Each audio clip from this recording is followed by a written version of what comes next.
पर सोने के साथ कर लेते हैं। टीआरक्यू कोटा की बात ऑफ कोर्स हम यहाँ पर करते रहे हैं, लेकिन अब ये सोना आईबीएक्स के द्वारा रूट किया जा सकता है। अशोक जी नमस्कार, एक और फेदर इन द कैप, कैसे देखते हैं आप ये डिसीजन और क्या इम्पैक्ट रह सकता है? Manisha ji, good morning. आपके सभी व्यूअर्स को नमस्कार। ये हम लोग काफी टाइम से कोशिश कर रहे थे कि जो टीआरक्यू होल्डर्स हैं और जो क्वालिफाइड ज्वेलर्स के 25 करोड़ की नेटवर्क के नॉर्म को नहीं मीट कर पा रहे हैं, जी। वो आईबीएक्स के थ्रू कैसे गोल्ड ले पाए। हम्म। उसके लिए लास्ट ईयर डीजीएफटी का एक नोटिफिकेशन था जिसमें उन्होंने क्लियरली बताया था कि इस तरह के जो टीआरक्यू होल्डर्स हैं, जो एग्जिस्टिंग क्वालिफाइड ज्वेलर्स हैं, उनके थ्रू वो आईबीएक्स के से ले सकते हैं गोल्ड। हम्म। और उसके तहत काफी कुछ काम हुआ भी था। हम्म। लेकिन एक ये बड़ा तबका था, डिमांड थी, क्योंकि अगर आप देखिए कि 341 टीआरक्यू होल्डर्स को लाइसेंस कोटा मिला था इस साल, जी। और उसमें से करीब सिर्फ 70 ही थे जो क्वालिफाइड ज्वेलर थे। हम्म। तो एक बहुत बड़ा ग्रुप था जो कि आईबीएक्स के थ्रू आने के लिए या तो क्वालिफाइड ज्वेलर के थ्रू आते या नहीं आ पाते। हम्म। लेकिन हम बहुत शुक्रगुजार हैं, थैंकफुल हैं डीजीएफटी के और हमारे रेगुलेटर आईएफएससी, जिनके दोनों के प्रयास से ये संभव हो पाया कि अब डीजीएफटी का नोटिफिकेशन आया है जी। कि जो टीआरक्यू होल्डर्स हैं वो भी डायरेक्टली आईबीएक्स के थ्रू अपना टीआरक्यू कोटे का गोल्ड ले सकते हैं, और जो 1% का इसमें बेनिफिट है अंडर इंडिया यूएई सेपा, वो उनको वो बेनिफिट मिल पाएगा। हम्म। अगर आप इस साल तक की बात करें, और अशोक जी हम साल के अंत के बहुत ही करीब हैं यहाँ पर, कैसे देखते हैं आप आईबीएक्स की परफॉर्मेंस? अगर हम नंबर्स यहाँ पर देखें, क्योंकि पिछले 2-3 महीने नंबर्स के लिहाज से भी यहाँ पर काफी पॉजिटिव रहे हैं इन सेंस ऑफ इंपोर्ट्स। जी हाँ, नंबर्स काफी प्रॉमिसिंग रहे हैं और मैं पूरा थैंकफुल हूँ मार्केट का कि उन्होंने पूरा विश्वास जताया है। और इसमें एक बहुत बड़ी अहम भूमिका कस्टम्स की भी रही है, क्योंकि आइस गेट अभी बहुत सुचारू रूप से चलने लग गया है। हम्म। मैं कुछ चीजें बताना चाहता हूँ कि और भी क्या स्टेप्स हुए, नंबर्स भी बताता हूँ। नंबर्स हम लोग ऑलरेडी 3.8 टन क्रॉस कर चुके हैं। मुझे पूरा विश्वास है कि इस महीने तक हम 4 टन का नंबर ओवरऑल क्रॉस कर लेंगे। और अब जैसे ही ये टीआरक्यू का जो ऑप्शन खुला है, इसमें मेरा विश्वास है कि और भी नंबर्स में बढ़ोतरी होगी। मेरे को एक और चीज आपको बताने में बड़ा अच्छा लग रहा है कि कस्टम से हम लोग लगातार टच में हैं, और उन्होंने इन प्रिंसिपल इस बात को डिस्कस किया कि क्या कस्टम्स के टाइमिंग आईबीएक्स के गोल्ड को क्लियर करने के लिए बढ़ाया जाए। तो मुझे ऐसा विश्वास है कि शीघ्र ही, may be as soon as in, custom के टाइमिंग थोड़े बढ़े आएंगे, जिससे सुबह 7 या 8 से लेके रात 10 या 11 बजे तक वहां पे क्लियरेंस हो सकेगी, जिससे कि इनकमिंग गोल्ड भी सेम डे आ पाएगा और आउटगोइंग गोल्ड भी सेम नाइट पे ही चला जाएगा। वैसे अभी भी जा रहा है, लेकिन 100% केसेस में सेम नाइट में गोल्ड नहीं जा पाता है। तो ये एक बड़ा अच्छा पहल हुआ है कस्टम्स की तरफ से, और सभी चाहते हैं कि आईबीएक्स का इकोसिस्टम बहुत अच्छे से चले। इसके जो बेनिफिट्स हैं, जो ट्रांसपेरेंसी है, जो डेमोक्रेटिक वे ऑफ वर्किंग है, वो बेनिफिट ज्यादा से ज्यादा लोगों को ये बेनिफिट मिले। और इसी के तहत हमारा भी प्रयास रहा है कि हम अपने रेगुलेटर आईएफएससी के थ्रू गवर्नमेंट से और भी अथॉरिटीज से इंटरेक्ट करते रहें। और वॉल्यूम से मैं सिर्फ एक चीज और आपको बताना चाहूंगा कि सिल्वर का अप्रूवल आ चुका है डीजीएफटी से, और हमें कल ही हमारे रेगुलेटर आईएफएससीए से सिल्वर के ग्रेन्स कॉन्ट्रैक्ट को लॉन्च करने के, और हम शीघ्र ही ने अगले 2-4 दिन में ही सिल्वर का ग्रेन्स के कॉन्ट्रैक्ट को लॉन्च कर देंगे। तो ये एक वॉल्यूम्स आपको देखेंगे कि धीरे धीरे गोल्ड सिल्वर बहुत तेजी से यहाँ वॉल्यूम्स बढ़ते चले जाएंगे आईबीएक्स पे। ओके, ओके, चलिए ये तो इंटरेस्टिंग है कि आपको अप्रूवल मिला है। लेकिन एक क्विकली एक चीज़ और जानना चाहेंगे, जैसे आपने तमाम बेनिफिट्स तो इसके बताए, of course Indian jewellery industry को इसका बेनिफिट तो मिलेगा ही, जो सरकार ने स्टेप उठाया है, लेकिन जो वैल्यू एडेड ज्वेलरी प्रोडक्ट हैं, एक्सपेक्टेशंस ये हैं कि उसके एक्सपोर्ट्स में भी अब यहाँ से ग्रोथ देखने को मिलेगी। उस सेगमेंट में कितनी ग्रोथ देख रहे हैं आप?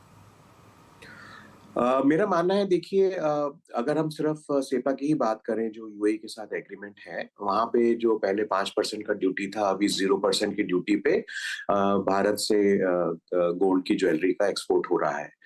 तो देखिए, सरकार की तरफ से भी बड़े प्रयास रहे हैं कि इस तरह के जो सेपा एग्रीमेंट्स डिफरेंट कंट्रीज के साथ किए जाएं, तो भारत का एक्सपोर्ट कैसे बढ़े। बढ़ाने में ज्वेलरी सेक्टर का एक बहुत बड़ा योगदान है, क्योंकि हमारा एक स्किल सेट है, हमारे कारीगर हैं, और सालों साल से सैकड़ों साल से यहाँ पे जो डेवलप किया गया है स्किल्स ज्वेलरी बनाने का, वो दुनिया के कोने कोने तक पहुंच सके।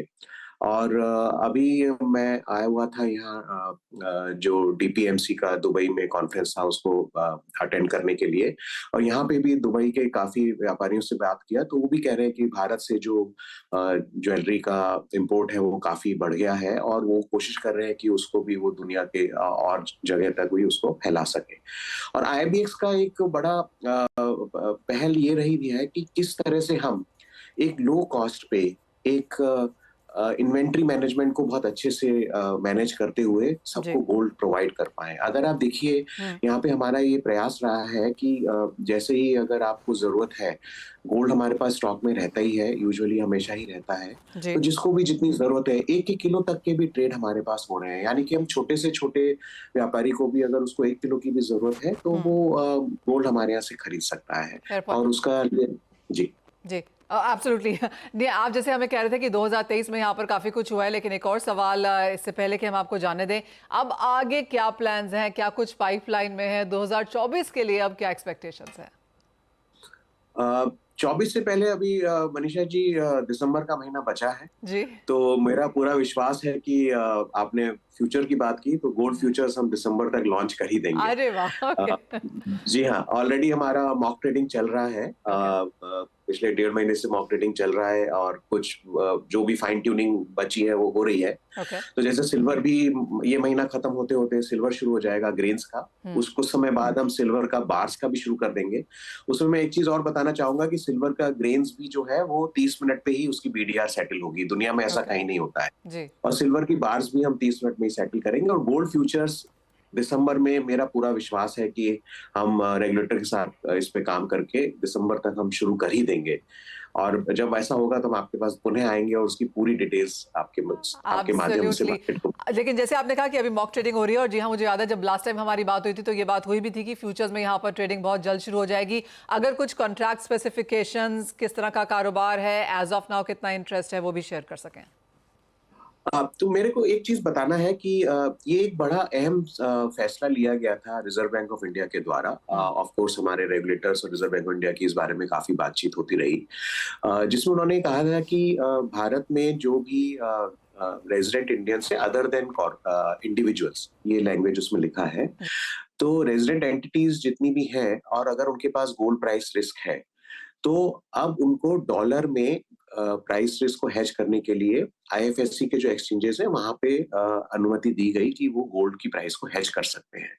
उसी तहत आईबीएक्स तुरंत उस पर काम पे लगा रेगुलेटर के साथ कर, और हम लोगों ने आईटी का अपना पूरा प्रोविजन किया और नया सिस्टम लगाया ताकि डोमेस्टिक मार्केट में जो लोग डॉलर पे हेजिंग नहीं कर पा रहे हैं गोल्ड प्राइस की, इसमें देखिए डोरे का एक बहुत बड़ा सेगमेंट है, करीब 200 टन के करीब, ग्राउंड में नंबर ब्रॉडली बात करें 200 टन के करीब डोरे का इंपोर्ट होता है। तो डोरे के प्लेयर्स हमारे से काफी बातचीत में हैं कि वो गोल्ड फ्यूचर्स में काम करना चाहेंगे। जो बड़े कॉर्पोरेट हाउसेस हैं वो उनका काफी इंटरेस्ट है कि वो हमसे गोल्ड फ्यूचर्स में हेज करना चाहेंगे। इनफैक्ट दुबई में भी काफी एंटिटीज हमको रीच आउट करें, मैं कंटिन्यूसली मीटिंग्स में रहा। ग्लोबली देखें तो सीएमई में 100 आउंस का कॉन्ट्रैक्ट है which is equivalent to around 3 kg। लेकिन हमने देखा कि हमारे अपने मार्केट को देखते हुए, क्योंकि हमारे पास जो स्पॉट का भी कॉन्ट्रैक्ट है उसमें भी 1 kg का गोल्ड है, तो पूरा प्रोडक्ट हो जाएगा हमारे पास, स्पॉट भी हो जाएगा 1 kg का और उसके लिए फ्यूचर्स भी हो जाएगा। उसमें कोशिश ये रहेगी मनीषा जी, और जो अभी तक प्रिलिमिनरी प्रोडक्ट के जो कॉन्टूर्स बने हैं उसमें हम लोग ऐसा करेंगे कि पहले 3 महीने रनिंग कॉन्ट्रैक्ट रहेगा। जैसे अभी मान लीजिए नवंबर है तो नवंबर, दिसंबर, जनवरी हमेशा 3 करंट मंथ्स। उसके बाद जो साल के इवन मंथ्स हैं, जैसे अगला फिर हो जाएगा फरवरी इवन मंथ है तो फरवरी, फिर अप्रैल, तो इस तरह से करके किसी भी 13 महीने के पीरियड में 8 कॉन्ट्रैक्ट हमेशा लाइव रहेंगे। ये हमारा विचार है। सबसे अहम बात है जो हम अपने एक्सचेंज पे बताना चाहते हैं, यहाँ पे आपको फ्यूचर्स को न सिर्फ कैश सेटल करने की अनुमति होगी, पर आप यहाँ पे इंटेंशन बेस्ड मैचिंग के हिसाब से गोल्ड की डिलीवरी भी ले पाएंगे। ओके, चलिए दिसंबर दूर नहीं है, जब आप गोल्ड फ्यूचर्स लॉन्च करेंगे तब आपसे वापस रिकनेक्ट करेंगे। अशोक जी, गुड लक आपको आपके फ्यूचर प्लान्स के लिए, और थैंक यू सो मच आने के लिए और सब मुद्दों पर बातचीत करने के लिए। बता दें कि मनी कंट्रोल पर दिए गए विचार एक्सपर्ट्स के अपने निजी विचार होते हैं। वेबसाइट या मैनेजमेंट इसके लिए उत्तरदायी नहीं है। यूजर्स को मनी कंट्रोल की सलाह है कि कोई भी निवेश निर्णय लेने से पहले सर्टिफाइड एक्सपर्ट की सलाह लें।